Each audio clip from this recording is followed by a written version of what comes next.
میں اپنی اکثر ویڈیوز میں یہ بات کہتا ہوں کہ اردو زبان سے محبت کیجئے اور اردو زبان کو آسان بنائیے۔ اردو زبان ایک بہت شائستہ زبان ہے ہی، لیکن اس کے ساتھ ساتھ ایک بہت ہی منفرد زبان بھی ہے۔ میں نے ایسا کیوں کہا کہ اردو زبان بہت منفرد ہے، تو جانتے ہیں اس ویڈیو میں۔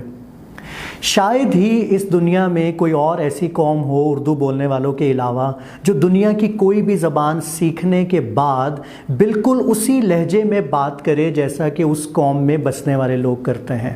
جی بالکل ایسا ہی ہے۔ اردو زبان بولنے والے لوگ دنیا کی کوئی بھی زبان سیکھ کر بالکل اسی لہجے میں بات کر سکتے ہیں، جبکہ باقی زبانوں میں ایسا بالکل بھی ممکن نہیں ہے۔ جیسے آپ نے دیکھا ہوگا کہ جو عربی ہیں وہ پاکستان کا لفظ نہیں بول سکتے، بلکہ وہ بولتے ہیں پاکستان، کیونکہ ان کے پاس پے کی آواز نہیں ہے۔ اسی طرح جو انڈینز ہیں وہ غم نہیں بول سکتے، وہ کیا بولتے ہیں؟ غم۔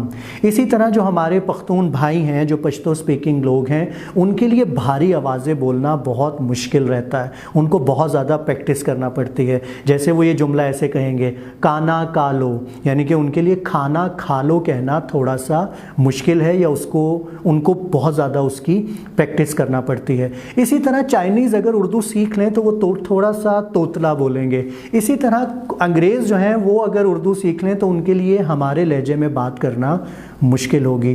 تو ہماری زبان اس لحاظ سے بہت منفرد ہے کہ اردو بولنے والے لوگ دنیا کی کوئی بھی زبان سیکھ کر بالکل اسی لہجے میں بات کر سکتے ہیں۔ تو ایسا کیوں ہے؟ آئیے ہم جانتے ہیں کہ ایسا کیوں ہے۔ جیسا کہ اردو زبان میں 51 حروف ہیں، اس کا مطلب ہے کہ اس میں آوازیں بھی 51 ہیں۔ اگر ہم بات کریں 51 حروف کی، جن میں سے 36 ہلکی اور 15 بھاری آوازیں ہیں، تو ہمیں یہ دیکھنا ہوگا کہ کیونکہ ہمارے پاس آوازوں کی بہت ورائٹی ہے اور ہم کوئی بھی زبان بڑی آسانی کے ساتھ بول سکتے ہیں، لیکن یہاں پر ایک بات ہے کہ جب اردو کے حروف کی تعداد زیادہ ہے تو بچوں کو اردو کیسے آسان بنائی جائے؟ تو اس کا حل یہ ہے کہ اردو زبان میں 28 ایسے حروف موجود ہیں جن کو جادوئی حروف اگر کہا جائے تو بالکل ٹھیک ہوگا، اور اس ویڈیو کا جو ٹائٹل ہے وہ بھی یہی ہے کہ اردو زبان کے 28 جادوئی حرف۔ ایسا کیوں کہا گیا کہ اردو زبان میں 28 ایسے حروف موجود ہیں کہ اگر بچے کو پہلے وہ حروف سکھا دیے جائیں تو 80% اردو زبان ان 28 حروف سے بنتی ہے۔ اگر ہم صرف 36 ہلکی آوازوں کی بھی بات کریں تو ان 36 میں سے 8 ایسے حروف ہیں جن سے بہت کم اردو کے الفاظ بنتے ہیں، جیسے سمر اور ظروف۔ کیا کبھی آپ نے بچوں سے کہا کہ کچن میں فریج میں جاؤ اور وہاں سے سمر اٹھا لاؤ؟ ہم ہمیشہ اس کے لیے پھل کہتے ہیں یا پھلوں کا نام لیتے ہیں۔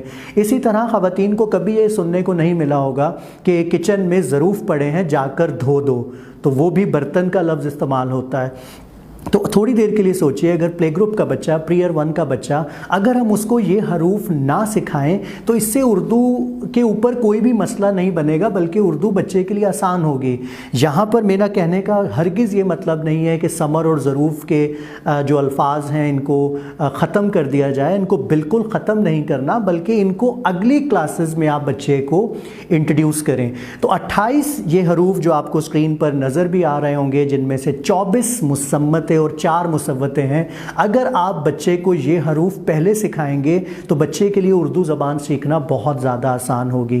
ہاں یہ ضرور ہوگا کہ اردو کے حروف کی تدریسی ترتیب نہیں ہوگی، یعنی کہ الف بے پے تے ٹے سے، تو میں خاص طور پر یہاں پر والدین کو یہ کہنا چاہوں گا اور تمام ٹیچرز اور اساتذہ کو یہ کہنا چاہوں گا کہ اردو سکھانے کے لیے اردو کو تدریسی ترتیب میں سکھانا ضروری نہیں ہے، بلکہ وہ حروف بچے کو پہلے سکھا دیں جن کا استعمال زیادہ ہے، اور وہ حروف جن کا استعمال کم ہے ان کو اگلی کلاسز میں آپ بچے کو ان کا تعارف کروا دیں۔ اس طرح سے ہم بچوں کے لیے اردو آسان بھی کر سکتے ہیں اور دلچسپ بھی بنا سکتے ہیں۔ انشاءاللہ ہم اس طرح کی ویڈیوز میں مختلف جو ٹاپکس ہیں ان پر بات کرتے رہیں گے۔ حافظ۔